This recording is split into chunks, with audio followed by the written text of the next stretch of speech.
What's up, guys? Static in the Attic. I often feel like I am doing a horrible job of expressing all of the things that I've come across. And I want everyone to understand that when I say things like, I remember hearing that from here or there, that I am usually citing a reputable source. And if I think it's not, then I will try to be clear that I am speculating. And this video is going to be a good example of that. Honestly, I know how my mind works, and it's just like, I just drove a very long ways, hundreds of miles, many different roads, many different towns. I don't remember the names of any towns, but I remember how to get back to each and every one of them. That's just how my mind works. I'm very visual, and proper nouns and things like that aren't what sticks with me. But in this video, I'm finally going to be able to point out some of those things where I've been saying, okay, I remember hearing this here and hearing that there, and being able to elaborate on that a little bit better. Sometimes it's months before I find another puzzle piece, and it's usually on a completely different subject. That's why you guys see me jumping from subjects all the time, because there's blanks I'm trying to fill in. So, let's start with Traditional Cosmology, book number 4, The Global Mythology of Cosmic Creation. And it says, one or more disruptive events concurrently or sequentially bring the world to ruin, including a collapse of the sky, earthquakes, darkness, wind, fire, lightning, flood, and the appearance of a snake or dragon. That's another one of those things that I've heard in many different cases. The catastrophes exterminate or punish an evil or inadequate race of beings. Alternatively, they feature against a backdrop of cosmic battle. A deluge of blood occurs. Mountains, islands, rivers, and lakes are formed during the disruptions, sometimes through the agency of a snake or dragon. This is usually a lit up thing in the sky. It's usually like you've all heard of a fire breathing dragon. There's usually lights associated with this thing in the sky. One of the most momentous episodes in the mythology of origins is the demise of the original configuration of the cosmos, heralding the termination of Illud Tempus, or the paradoxical age of the gods. Now, what he just said there was a different configuration of the cosmos. The planets used to be different in different ages before us. This is referenced many times in anthropological records. Traditions concerning a universal disaster that transpired at a distant time in cosmic history occupy a prominent place in the world's mythology. A recurrent trait in such traditions is a near complete eradication of the life forms then supposed to have existed. While according to numerous accounts, the upheaval affected both sky and earth, the emphasis tends to be on the havoc wreaked on the location identified in mythology as the first land or earth. The material can be artificially divided into categories corresponding to the types of catastrophe involved, such as quaking of the earth or sky, collapse of the sky, darkness and excessive manifestations of the elements, such as wind, fire, and lightning, and water or flood. Examples of some of these are supplied in the following. Collapse of the sky. As seen, the sky was universally viewed as a solid structure. Reports of the fall of the sky make most sense against this background. For example, the Polynesians of Samoa say that the old heavens fell down and that people had to crawl about like the lower animals. And the Bella Coola, central coast of British Columbia, envisioned such an event in terms of fragmentation.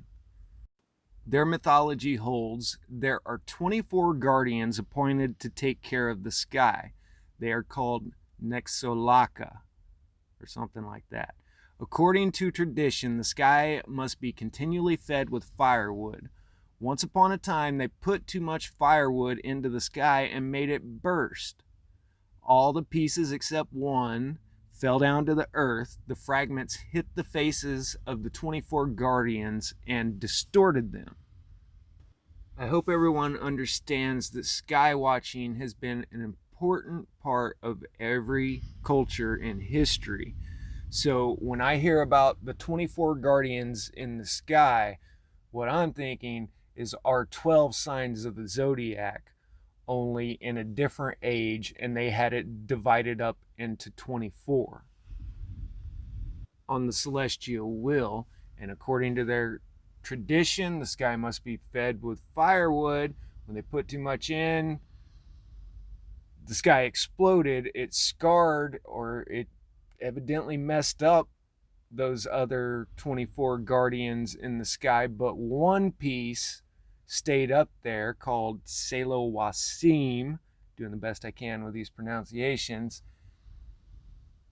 And so it sounds like there was one new star in the sky after this event as well. All right, let's jump over to William Sullivan's The Secret of the Incas, where we have another problem with the sun scorching everything here on Earth. One time the sun fell out of the sky, and this so touched the heart of Mokobe that he managed to put it back up and tie it in place so that it wouldn't fall back down. The same thing happened to the sky, but the ingenious and robust Mokobe hoisted it back up on the ends of poles and reattached it to the axis. The sun fell a second time, either because its moorings were not sturdy enough or because time had weakened its strength. And so the time came when inundations of fire burned everything and consumed trees, plants, animals, and men. A few Mokobe, to save themselves, plunged to the bottom of the rivers and lakes and turned themselves into caballeros, or caimans. But two of them, husband and wife, sought asylum in top of a very high tree, from where they watched flow rivers of fire which flooded the surface of the earth. Now, I will point out that the Incas also have a flood myth, to where their ancestors, it was more than two, but they hid in the cave Pacaratambo. And they also say that when they came out, they were holding a rod, like a metal rod, and they somehow had instructions. I'm not clear on exactly how they got these instructions, but whenever they dropped the rod, if it sank into the earth, then that was a good place to settle. So it's kind of a way of testing the soil, it seems like. And, you know, if the soil is good, then the rod's going to sink down in it. But that's what their tradition holds. Now, what you're seeing on the screen here is called a intihuatana, which literally means for tying the sun. And there are thousands of these scattered all about Peru. I remember when I first started this channel, quite a few people had said, what would you do to warn future generations if we were going through one of these catastrophic events? You know, you're going to write it in a book to where it's going to deteriorate. So there are thousands of these all through Peru. And also, what is said here about the cycles of this by Mr. Sullivan, and I do want to read his credentials here. He holds a Bachelor of Arts from Harvard College and a doctorate from the Center of American Indian Studies at the University of St. Andrews. Guys, I really do try to base my way of thinking and theories off of much more than just movies, but the Great Conjunction in The Dark Crystal did come to mind a lot faster than I could find it in this 500-page book here. So let me read what this very accoladed anthropologist has to say about great conjunctions and their cycles. He says the number 40 corresponds to the number of conjunctions of Saturn and Jupiter composing a world age. Guys, a conjunction of Saturn and Jupiter happens every 20 years. And he very clearly says that they say 40 of these cycles composes a world age. And in many of the Native American cultures, they hold that we have been through several ages, just like the Inca and the other civilizations pointed out that one age got destroyed by fire, another age has been destroyed by a deluge. Now, as I've pointed out in another video, I will put this out several times, is we have catastrophes on record in Europe and in China in the 1300s, 1350s, that general time frame, and then back in 500, 550 AD. Actually, the exact dates on that one were 550 for the Justinian comet, earthquakes, plagues, all the same deals as 1350s. In the Americas, though, when you get to the dating of the Incans, they say it is 1450 and 650, exactly 100 years off. So I hope everybody understands how comparative histories work, where they're just comparing one history to another to see how it lines up. And it seems to me like they have the comparative histories of the Americas off by 100 years.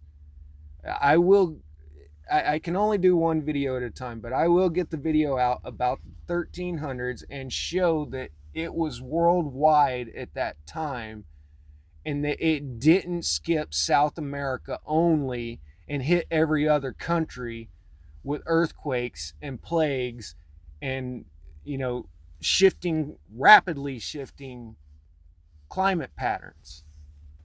Or I don't know, maybe I'm the only one that sees that. Does that seem right that it would skip South America for 100 years? Anyway, a common motif is the former destruction of the world by means of fire or lightning, typically claimed to have occurred at a primordial time when darkness still prevailed and the current alternation of day and night had not yet been instituted. So they're talking about a time before day and night. In Berosius' rendition of the Babylonian creation myth, the monsters engendered in the womb of Tiamat upon the separation of heaven and earth cannot endure the strength of the light and were destroyed. Now, you guys might have heard the name Tiamat before, so we'll touch on Zecharia Sitchin's work. He says that the path of Marduk, which later became known as Nibiru, took him towards the giants Saturn and Jupiter.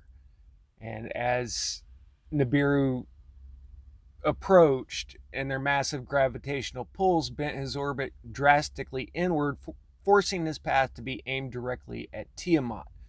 The gravitational pulls of the two giants also caused 3 more chunks of Marduk, or Nibiru, to be pulled from his body.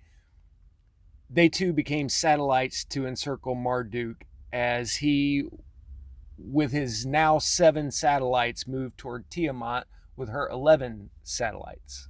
Now, according to Sitchin, the whole solar system used to rotate the other way, and I'm not going to go too deep into him because there is a lot of information out there available on him. I will leave one link in the description box for you guys, but there's a ton of info out there on him. I'm trying to bring things that are a little harder to find. So let's move on to the Aztecs. They say the creation of the universe was scarcely terminated when Tangora, who delighted in doing evil, set fire to the highest heaven, seeking thus to destroy everything. But fortunately, the fire was seen spreading by Tamarua and Raunaku, who quickly ascended from the earth and extinguished the flames. Now, according to that, someone or something ascended up from the earth. So I do still think that there have been higher beings than human beings here on earth in the past. And I would say the more distant future, the more common it was. And that's just my opinion on things. But thousands of miles away, in the account of creation from Tahiti, a certain Pani known also addresses the god Tangora, using the same name as the Aztecs over in Mexico, concerning the latter's kindling of the sky, and says, "O wonder-working spirit, what is the fire taking hold of the sky? Extinguish it." So both cultures use the name Tangora for something up in the sky, but Raunuku, however you say his name, was someone or something from the earth that ascended up. The Aztec Chronicle also cited that a rain of fire from heaven descended over the world long after the destructive wind encountered earlier. Quote, "When these years were over, Quetzalcoatl sent down a rain of fire from heaven and deprived Atla," I'm just abbreviating, these Aztec names are very difficult, "deprived Atlanta of being the sun and made his wife Chakti the sun in his place." So they're talking about the heavenly bodies switching roles there. Atla, with the first same four letters as Atlas, the Greek god that held up the sky, was deprived of being the sun, and then Chakti took his place as the sun. This is not the first time I've heard that the moon was the first sun and that it was responsible for scorching the earth, but I can't find that reference at the moment. Perhaps more often than not, a celestial agent, a planet, star, or comet, or a former sun is identified as the initiator of the world-ravaging conflagration, either due to a close flyby or direct fall. A Babylonian epic relates how the god Era, whose name means to scorch or char, and who, boasting, identified himself with Gira, the god of fire, set much of the world ablaze. He is quoted as ranting, "I shall finish off the land and count it as ruins. I shall devastate cities and make of them a wilderness. I shall destroy mountains and fell their cattle. I shall stir up oceans and destroy their produce. I shall dig out reed thickets and graves, and I shall burn them like Gera. I shall fell people, and I shall leave no life. From city to city I shall seize the one who governs. I shall let a rogue sit down in the dwelling of princes." Such was the way in which, quote, Era became angry and set his face towards overwhelming countries and destroying their people, unquote. Although the section in the epic in which Era would have substantiated these promises is missing, its existence is inferred from the continuation of the text, in which Era's assistant, Fire, is seen to calm him down. Quote, "Lord Era, why have you planned evil for the gods? You have plotted to overthrow countries and to destroy their people." In that same text, identifies Era as the fox star, the twinkling of which signifies Era's anger. Now, I wonder if the fox star is the same as Pliny's dog star. Also, the Tiamat of Washington State blamed a lethal outburst of heat in the past on the moon, which had been intended by the creator to be the sun. In the morning it rose, but it shone too hot and caused the water to boil, killing the fish and also many animals on land, and did much damage generally. So then he made the sun as it is now to rule the day and condemned the moon to shine at night. So there we go, another instance of the moon being the first sun. Now let's talk about ancient Greek literature. Plato's statement was, "Once upon a time, Phaethon, son of Helios, yoked his father's chariot, and because he was able to drive it along the course taken by his father, burn up all that was upon the earth, and himself perished by a thunderbolt. Ovid's account is perhaps the most graphic. The earth burst into flames, the highest parts first, and split into deep cracks, and its moisture all dried up. The meadows are burned to white ashes, the trees are consumed, green leaves and all, and the ripe grain furnishes fuel for its own destruction. Great cities perish with their walls, and the vast conflagration reduces whole nations to ashes. The woods are ablaze with the mountains. Then indeed does Phaethon see the earth aflame on every hand. He cannot endure the mighty heat, and the air he breathes is like the hot breath of a deep furnace. The chariot he feels growing white hot beneath his feet. He can no longer bear the ashes and whirling sparks, and is completely shrouded in the dense hot smoke. In this pitchy darkness, he cannot tell whether he is going or whether he is coming, and is swept along at the will of his flying steeds. So Ovid continues along very eloquently and poetically. I'm just going to give you the highlights here. Libya became a desert. Great cracks yawn everywhere. The seas shrink up. A watery expanse that is now a dry plain. And the mountains which the deep sea had covered before spring forth. So, yeah. It doesn't sound like your average Saturday afternoon now, does it? Now let's jump forward in time all the way up to 1671, and allegedly some of the first people to make contact with the Incas post-Pizarro. Let's start with their histories make mention also of giants who formerly inhabited the promontory St. Helena. Now, I want to also point out that when Napoleon was banished from France, he was banished to St. Helena. Just pointing that out. But they say that each of these giants were 4 times bigger than an ordinary man and fed not only on the greatest sea monsters, but devoured each of them 30 Peruvians at a meal. The stone images of these giants are at this day to be seen not far from Puerto Viejo. They likewise keep for a long time annual feast days on which they lament the loss of the giants. They are lamenting the loss of the giants, which I'm not even going to comment on that right now. But then they say, a youth glittering in glory like the sun descended from heaven and breathed fire, which rending the rocks so terrified the giants that they fled into a deep cave where they were all killed.